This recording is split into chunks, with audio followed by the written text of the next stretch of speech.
Hello, everybody, and welcome to another episode of The Male Perspective. I am your host, Lana Reid, and today I am so blessed to have the opportunity to sit down and speak with Mr. Russell Phillips. He is an activist, author, speaker, and he's the founder of the coalition Light in the Shadows, which is an organization that works with addicts and the homeless. Now, welcome to the show, Mr. Russell. Thank you for hanging out with me Thank today. you. It's a pleasure to be here.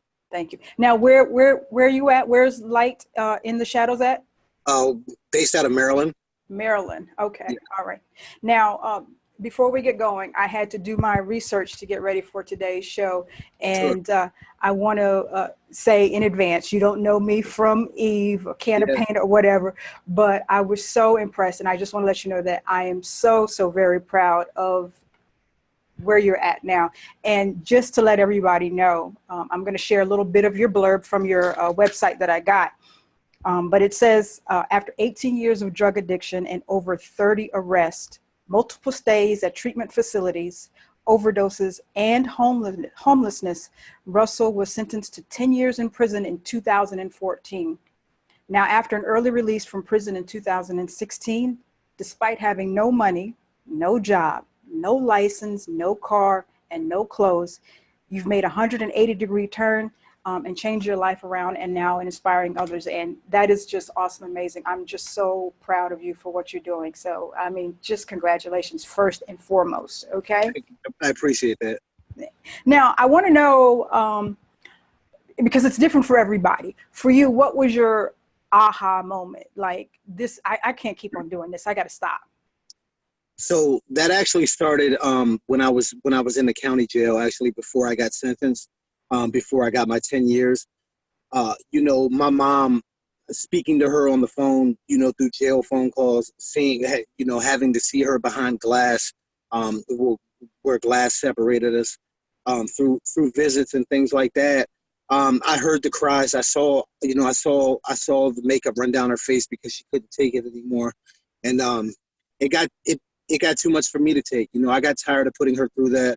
I have a daughter who I love and cherish more than anything in this world. I was missing a lot of time with her. I missed holidays. I missed birthdays. And I didn't want to miss her life, so I had to make a conscious decision of the direction that I wanted my life to go in. And that wasn't it. So obviously the change had to start with me, and I basically had to start from ground zero. Okay. Now, you went through something that I have a few soapbox issues over the course of my life, but one of the things that really bothers me when it comes to drug addiction and treating people who have addiction, a lot of times what we find is they end up in correctional facilities. And for me, I feel like that's not really the best place for proper recovery. Do you see any changes or adjustments or problems when it comes to people who have addiction being placed into the jail system? Yeah, I mean, the short answer is yes. I mean, obviously, I think more money needs to go into funding towards treatment centers, long-term rehabilitation, and things of that nature. Drugs are just as prevalent in prison as they are on the street. So when you put a drug addict in prison, you're not really eliminating the problem. You're just kind of removing it from society into a confined space, and that obviously needs to be changed, or nothing's going to change. You're going to pretty much end up with the same result time and time again. It's just this redundant cycle of prison, addiction, jail, and ultimately, obviously, death. Now, you mentioned your personal story. I think it says you started this pathway when you were about 16 years old. Yes. Now, that's a concern. Me as a parent, I'm pretty sure a lot of parents that you talk to, even yourself as a parent, reflecting back on when you started this journey, is there anything that we can do as parents or elders that are surrounding teenagers that will minimize the possibility of these types of things happening? I think just obviously parents know their children. Their normal actions in their daily routine. If you see something out of place, or you see a character change, don't be afraid to ask questions. Don't be afraid to kind of quote unquote spy, if you will. It's important. I mean, obviously, in no way, shape, or form do I blame my mom for anything I did, but she had never been exposed to addiction before, you know, and I don't think any parent really wants to truly believe that their child is an addict. That's probably a hard concept for any parent to grasp, and I think that a lot of times parents kind of turn the other cheek and kind of look the other way because it's more harder to face the reality of what's going on than to just kind of hope for the best and hope it's not true. Hmm. So what do you think, and it's a wonderful thing that you're not placing any blame on your mom, because we do the best that we can. So once she started to find out, she started to become aware, do you think there was some different avenues or tools that she could have used to change the direction or your course?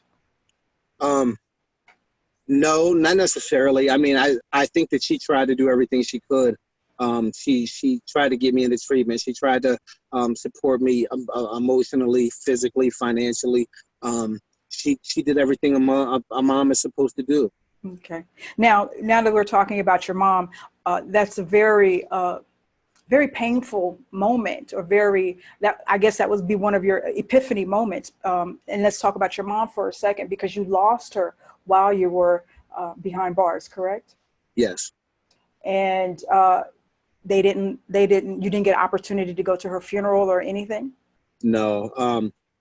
Unfortunately, I think that's more primarily for maybe county, you know, people who are locked up in county jail or city jail and things like that, who don't really have a lot of time.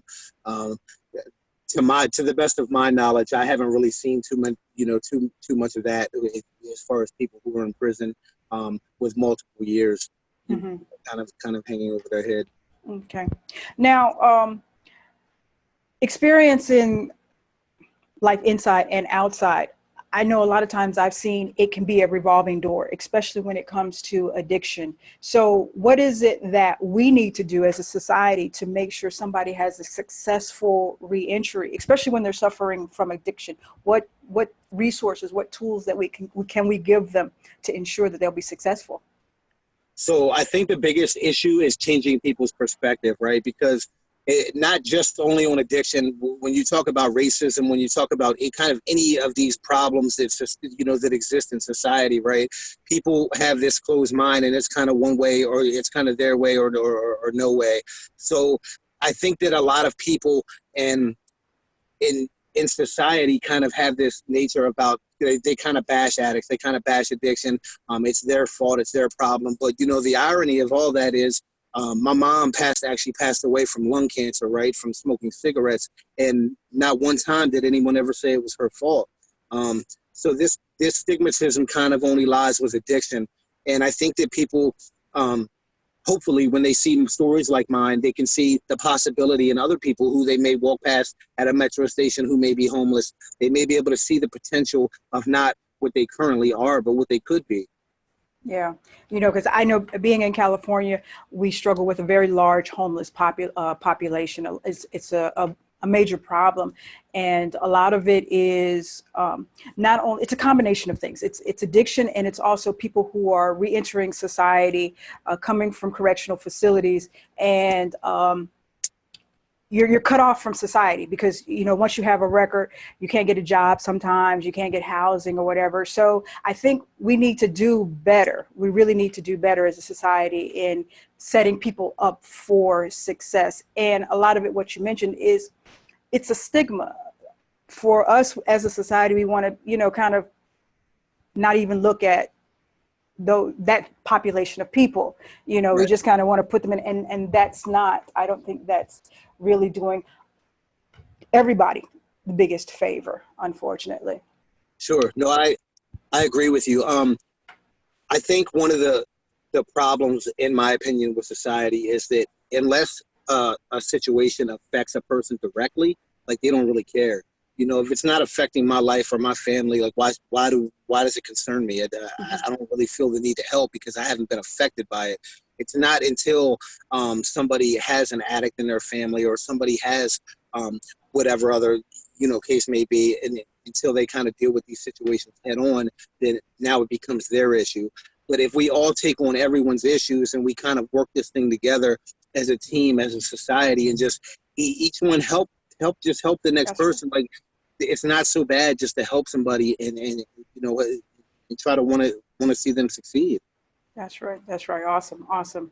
Now, a lot of times when we discuss addiction, people just want to look at the addict and, point the fingers and, just do better, just say no. Okay. But I firmly believe that when you look at addiction, there's also some underneath layers of other problems going on that need to be addressed in order for us to have successful recovery. And, a lot of that is, I need help. Just the person being able to say, I need help. And that is very difficult when it's men who are addicts, because, society says, well, you got to be a man, you really can't say anything, you got to take it all. So for those of us who might be, surrounding the in that tribe of a man, and what do we look for that he's struggling with, that we can assist him? And then part two, I want to say or ask is for a man who is needing help mentally, how does he cry out and say, look, I'm having problems carrying this weight, can somebody help me out here? Again, I think that comes down to changing people's perspective as a whole, as a society, because I know in my particular situation, while I was going through my ordeal, I had this quote unquote bad boy image, this persona that I wanted to live up to, or that I felt that I had to live up to. So I was embarrassed, I was ashamed, and I couldn't let these people know, who were supposed to be my friends and associates and things like that. I couldn't let them know I was addicted to drugs. So in turn, I kind of kept that stuff bottled up. It wasn't until I finally got clean where my past became okay, because I was able to overcome that. Mm-hmm. But I think when people are still going through a war within themselves, so to speak, it's kind of hard to reach out and ask for help, especially with the stigmatism that does lie on addiction, and because they automatically think that the feedback is just going to be it's their fault, and we start pointing fingers and play the blame game. I don't think it's going to be until everybody just kind of accepts everybody for who they are, struggles, flaws, and all, and that we can kind of get through this thing and kind of make the wrong right. That's right. That's right. Now, a lot of times you hear when people are going through addiction and any kind of addiction, like you said, your mother with the cigarettes, but people have gambling addictions, people have, shopping addictions. One of the things that they tell you to do is not go back to that environment. But one of the things I noticed with you is that you're active in the community that you kind of feel susceptible to. So how do you balance that out? So, I mean, obviously I can only speak for me as an individual, mm-hmm. but I've been fortunate enough, and I feel that God has blessed me enough to where I don't struggle with the internal desire anymore. There's no longer a part of me to want to go and get high, or to want to hang out with the same people that I used to associate with, who maybe still, getting drunk and getting high. Me personally, I don't have the desire to live that lifestyle anymore. I've kind of set my goals and my ambition a lot higher, so I have to work towards what I want in order to get what I want. So I'm thankful in that aspect that I don't have this internal struggle within myself where I'm telling myself I want to get high, but I can't, and it's just this back and forth pull. So again, I feel that I'm blessed in that aspect to where I don't have that internal struggle. For somebody that is dealing with that internal struggle, I would absolutely say that it's imperative to change your people, places, and things, and change your surroundings. That was one of the problems I had when I would be in and out of jail all the time. I would make these promises to my mom and to myself, and at the time I meant them. I wasn't blatantly lying. It's just when I got out, I found myself 30 to 60 to 90 days back in the same circle of friends, doing the same things that I had just promised for 3 months ago I wasn't going to do, and the result was always the same. So I do think it's imperative that, to live a different life, you have to take a different route. Okay. And you took a different route drastically when you got out. Now you started this coalition, Light in the Shadows. I want to know where did that start from? How did that come about? Mainly from my mom, from the memory of her. Losing her obviously absolutely destroyed me. As addicts, we tend to make selfish decisions. We don't really necessarily realize how bad our actions are hurting the people around us. And from what I've noticed, the majority of people who do struggle with addiction, the primary people there, that are there for them are mom and dad. Mm-hmm. And I don't think they realize the torture, the emotional part, the emotional torture that they put them through. And I didn't want anybody else to walk in my shoes.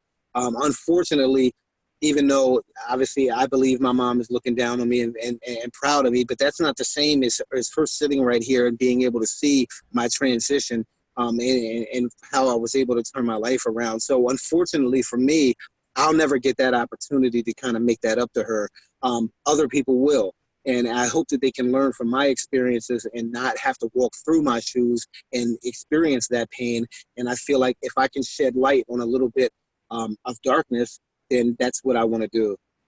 Awesome. Awesome. Now, let me give you a hypothetical example because, I'm just so impressed with everything that you're doing. So let's say you're sitting face to face with somebody who's in a similar situation, or has gone through a similar journey in life. And they're saying to you, man, Russell, there's no hope for me. I'm not going to be able to get a job. I'm not going to find a place. I've broken all the trust in my family for all the things, it's really, I can't make no changes. So what would you say to that person that's just kind of hopeless? So I think that one of the main reasons, not main reasons, but I think that one of the main problems that goes on through people's heads when they're down and out, and it not necessarily just solely to addiction.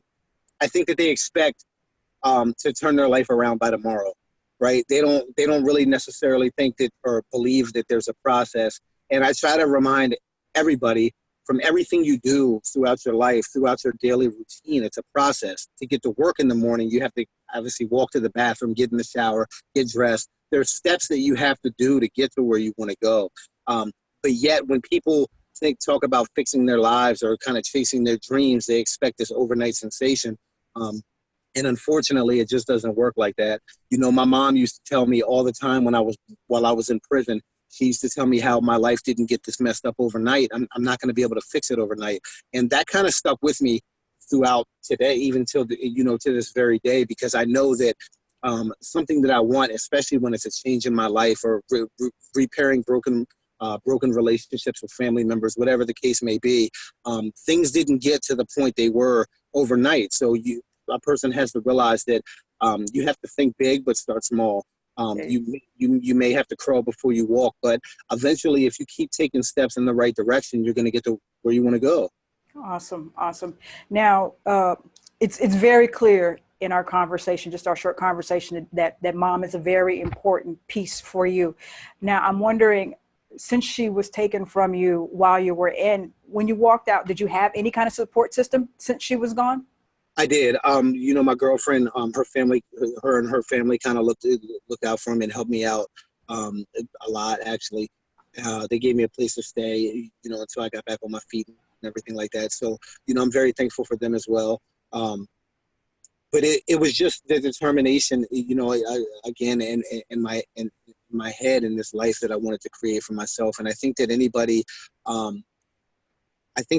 going through those struggles, it's imperative that we be there for them, especially family members, especially, these so-called friends, right? That Yes. they're always your friends until you need them, right? Yes, indeed. I think people kind of need to wake up, even if they are kind of living a lifestyle that's detrimental to themselves right now.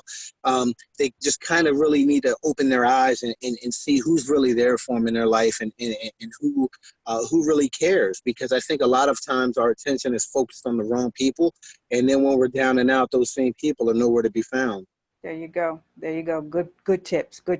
Now let me circle back because I got off task here. But Sure. light in the shadows. What exactly do you do there, and how can people get involved with that? So let me start, I guess, at the beginning with the first question. So that's basically, obviously, like I mentioned, based out of Maryland. I'm currently not 501c3 yet, so I'm trying to get my nonprofit status and everything there. I'm about to start some fundraisers and try to raise some money for that. but yeah, we basically just, gather food, clothing, help, try to help, help those less fortunate than ourselves. Um, I also try to, have talks when I can with anybody, to try to steer them in the right direction, because I would love for everyone to come up off that Metro bench that I used to sleep on and kind of be a success story. I always root for the underdog. So because I know at one point they were counted out, like they were laughed at, people bashed them, and I want to see them rise above all of that and just kind of make it for them as well as their family. So I try to help out with lighting the shadows whenever I can. We've given furniture to families who didn't really have anything. We've given clothes, food, things of that nature. So I just try to kind of do what I can to help. Okay. Okay. Now I'm a California chick. I'm assuming that being homeless in Maryland in the wintertime is not the business, not the business. No, and luckily for me, I was only homeless like about 2 months, but that Okay. was enough. Like I'll never forget how cold it was. I used to shiver on the bench, and it was just crazy. I had like five open cases, open court cases at the time, and I ended up having a warrant for one of them because I had missed a court date. So I got fed up one day, and I just went and turned myself in for the warrant because I told myself jail has got to be better than this. Okay. Okay. And Now, that was kind of the start of it all. start of it. So going back to the beginning, when I read your bio, it said that you had been arrested at least 30 times. Yes. How amazing. Uh, amazing. Yeah. Uh, that's a lot of times. It is. It is. It is. It was the same. It was like 3-4 times a year, but I always got kind of a slap on the wrist. I always got off. I always had, if I didn't have the money for a lawyer, my mom would help me, so I always had good representation. From having drugs on me to selling drugs and this and that. So it was kind of always a slap on the wrist. Like they would make me go to treatment and everything, but I don't feel at the time, maybe I wasn't ready, so I take obviously responsibility for all of that, as well. Yeah, so I was fortunate, I guess, in a sense, in that aspect. Okay. Now I'm curious because you just brought up treatment facilities, and you've experienced a few. Do you experience? Would you say there's some deficiencies or some lacking in some of the treatment facilities? Because I really think we need to adjust or realign some of our practices today. Do you see ways they could do better? I think they're underfunded. I don't think they have the proper staff in there. I'm not going to say there are some obviously good treatment facilities out there with genuine counselors who obviously do want to help and do want to see people succeed. So I don't want to. I would never point out the counselors and kind of place the blame on them. Mm-hmm. I don't think it's a counseling problem. I just think it's an underfunding problem. The majority of it. Obviously, there's not enough beds for for people to get into. Some of these places are overcrowded. And I think a lot of it, is as much as people who struggle with addiction do need the help. They do need outside help from treatment facilities, families, friends, whatever the case may be. The first rule of thumb is that they have to be held themselves accountable and they have to want this change. I think some people who may get in treatment facilities who don't necessarily want to change. So they're kind of just running loose and doing whatever they want to do. And then you have somebody a couple doors down in the next room who does want to change. Mm-hmm. And then it's kind of like prison. You throw all these different personalities and, in a confined location, it's a recipe for disaster a lot of times. So, I would just tell the people who are in treatment to take advantage of that and utilize the tools they give you. And again, think big, but start small. Awesome. Awesome. Now, I read that you have a book that you're working on. I do. Dear Mom. It's a fictional novel. It's the story of Barbara and Christopher Jenkins. So, she's a single mom trying to raise her son in Baltimore City. Obviously, he goes down the wrong path. Gets into some trouble, and it just kind of shows the struggle, not only of the person struggling with addiction or crime, things of that nature, but also the struggle of the person who loves him the most, which is his mom in this story. So I should be finished my edits around November. Okay, So I'm all right. here. So we'll be looking for that. And once again, the title was? Dear Mom. Dear Mom. So we'll be looking for that next year. And what else? So we've got, now I read too that you're doing 2 jobs. You still working 2 jobs? No, I'm not. I'm not now. I actually left one of them, but I was getting ready to say, this is a whole bunch of stuff here, Russell. Okay. no. I do speaking as well. I just spoke a couple months back. I spoke at a national youth conference in Philadelphia, Okay. so that was really good. I'm looking to kind of within the first quarter of next year, or all of next year, really, to kind of pick that up, take that up a notch. So I don't know. I'm kind of interested to see where my own journey takes me. There you go. There you go. Now, so we've got the book, we've got Light in the Shadows, and you're also a dad. How was reunification with your daughter when you got out? Was that a smooth transition?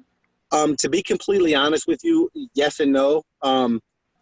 So when I was in prison, I kind of lost everything, right? My mom passed away. A couple things happened internally within my family that, caused us not to speak anymore. My mom's house got foreclosed. I lost everything that I had that was in her home. And also, my daughter, as well as her mom, had moved from Maryland to Florida. So they moved they currently live in Florida. I just went down there about a month or so ago, but she's getting older now, so she doesn't necessarily want to hang out with that. Okay. Okay. That's hard for me to accept sometimes, but it's just the reality of what's going on. I wish we were closer. I wish she lived closer to me. I wish we could do things together and spend time together. So she's a senior this year, so I'm really proud of her. Oh, She's awesome. a really good kid. She gets on a roll, so I could go on and on and speak about her. That's awesome. That's awesome. And it's a journey. So, I can tell you about my father and daughter experience. We have our times where teenage years are like, I don't really like you. But as you get older and you start to appreciate things, we come around. As daughters, we come around. So I want to ask my random question. Okay. Do a random question. And then we're going to finish off and give everybody the ways they can contact you. Okay. So, random question here. Do you still remember the name of the first person you had a crush on? A crush on, or my first girlfriend? We'll do both. We'll do both. No, I don't think I do remember the first. Now, I don't really think that I do. I don't really kind of put me on the spot, but I don't think I do remember my first crush. It would have to probably be like 7th or 8th grade, but I don't really remember who. Okay. First Yeah. girlfriend? I remember my first girlfriend. Yeah. Okay. I won't say her name. She's Okay, married. that's fine. That's fine. Yeah. At least she makes you smile though, right? Yeah. Okay. All right. All right, Russell. Before we get out of here, I want you to tell everybody how they get connected with you, because you said you speak, and I think you have a message that is going to be wonderful for young kids. They need to hear that, especially in today's world, and for everybody else. And then, like I said, the book and your coalition, but just tell everybody how they can get connected with you. Sure. They can follow me on Twitter at rphillips1979. They can follow me on Facebook as well at Russell Phillips /RP Inspires. Or they can reach me on my website, russellphillips.com. I'm fairly active on all of those, the main one being Facebook, but they can surely reach out to me. Or if there's any parents out there who feel that I may be able to utilize what I've learned to help their children who may be struggling with addiction, I would definitely encourage them to reach out to me as well. All righty, Russell. Well, you keep on doing amazing things out there in Maryland, and hopefully it just spreads nationwide. You have a message, and you set the example that I think a lot of people need to see, because, like I mentioned earlier, a lot of us do see the revolving door, and a lot of times people don't make it out and do better, and they need to see more Russells out there in this world. So I'm just really so happy to have encountered you and to hear your story and to see the things that you're doing. It's just amazing. Thank you. It means a lot, and Yeah. I appreciate it. That's right. So everybody, you have the tools to get in touch with Russell. Please look him up and get him out to speak, especially at any of your youth events. I think he has a valuable message. Russell, once again, thank you for hanging out with me. This concludes this episode of The Male Perspective. We will see everybody next time. Thanks, Lana.